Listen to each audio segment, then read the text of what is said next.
Okay okay കറക്കെടുത്ത് പൊക്കിക്കൊണ്ട് എടേ ഈ post കഴിഞ്ഞ് വേണം ഈ പോസ്റ്റ് കഴിഞ്ഞിട്ട് പൊക്കണം. പോസ്റ്റ് കഴിഞ്ഞിട്ട് പൊക്കടാ. പോസ്റ്റ് കഴിഞ്ഞിട്ട് പൊക്ക്. പോസ്റ്റ് കഴിഞ്ഞിട്ട് എടാ പൊട്ട. പോസ്റ്റ് കഴിഞ്ഞിട്ട് പൊക്ക്. ഓക്കെയാണ്. ആ ഓക്കെ ഓക്കെ ഓക്കെ.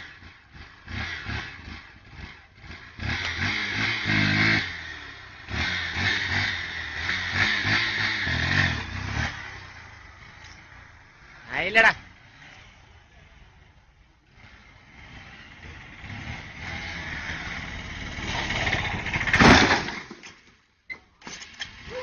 പാലും വെള്ളത്തേക്ക്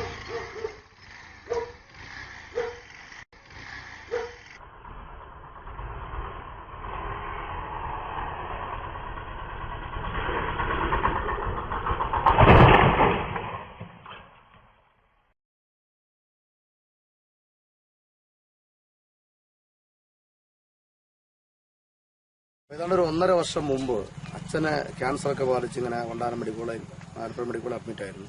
ഉച്ചയ്ക്ക് ഭക്ഷണം കൊടുത്തിട്ട് പണ്ടാരക്കുളത്ത് ജംഗ്ഷൻ കൊണ്ട് വീട്ടിൽ നിന്ന് ആൾക്കാരെ ഇറക്കിയിട്ട് തിരിച്ച് ഇങ്ങോട്ട് വരുന്ന വരുവാണ്. അപ്പോൾ ജംഗ്ഷനിൽ എപ്പോഴും വളരെ സ്ലോ ഇതൊക്കെ വരാറുണ്ട്.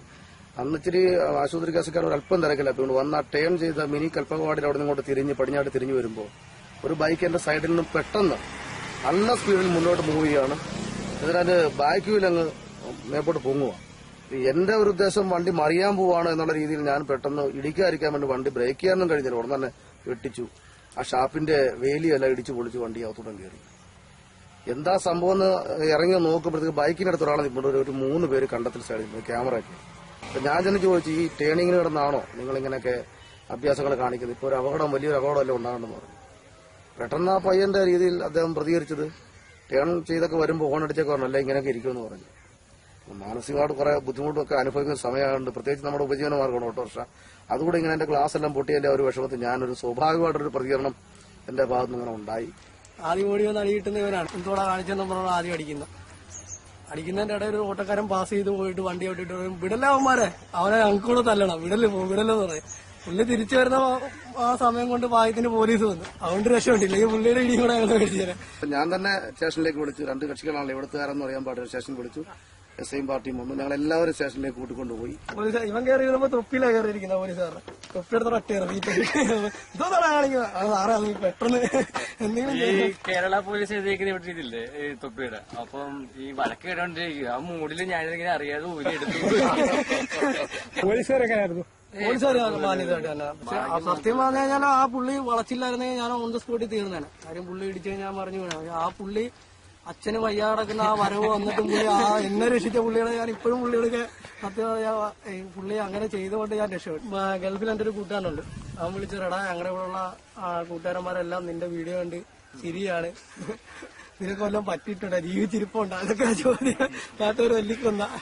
എന്റെ ഒരു റിലേറ്റീവ്, ഞാൻ ആ പുള്ളിക്കാരന്റെ വൈഫിന് ഞാൻ ഏത് പാട്ട് സെൻഡ് ചെയ്തോണ്ടിരിക്കും. അപ്പൊ ഞാൻ നടുക്കിയിരിക്കുന്നു, ആ ചേച്ചി ഇപ്പുറം ഇരിക്കുന്നു. വലതുവശത്തെ ചേട്ടൻ വന്നിട്ട് എന്നോട് പറയൂ, എടാ ഞാനൊരു വീഡിയോ കാണിച്ചുതരാം, നിന്റെ അതേ സൗണ്ട് പോലെ ഇരിക്കുക എന്നും പറഞ്ഞ് എന്റെ സൈഡിൽ വന്നിട്ട് ഇത് കാണിച്ചോണ്ടിരിക്കുക. നന്നായി.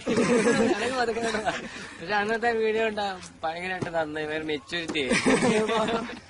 എന്റെ ആഗ്രഹം എന്ന് പറഞ്ഞാൽ ബൈക്ക് മേടിക്കണമെന്ന്. ഇത് ഞങ്ങൾക്ക് അടിച്ചുപൊളി ബൈക്കല്ല, നമുക്ക് എന്തായാലും ഒരു ബൈക്ക് വേണം എന്നുള്ള ആഗ്രഹമാണ്. ഇതല്ല ദൈവാനുഗ്രഹിച്ച ഞാൻ മേടിച്ചിരിക്കും. സാധാരണ ആക്സിഡന്റ് എല്ലാവർക്കും വലിയ ദുഃഖവും ദുരിതവും ഒക്കെ സമ്മാനിക്കുന്നത്. ഞങ്ങളുടെ ഈ ആക്സിഡന്റ് നേരിട്ട് വണ്ടി ഇടിച്ചില്ലെങ്കിലും അത് കണ്ട് ലോകത്തുള്ള ഒരുപാട് ആൾക്കാർക്ക് ചിരിക്കാനുള്ളൊരു അവസരം ഉണ്ടായി. ഒരു കാര്യം മനസ്സിലായി, മദ്യപിച്ച് വണ്ടി ഓടിച്ചു കഴിഞ്ഞാൽ കണക്കൊക്കെ സംഭവം ഉണ്ടാവും മനസ്സിലായി. ഇന്നേറെ മദ്യപിച്ച് വണ്ടി ഓടിച്ചിട്ടില്ല.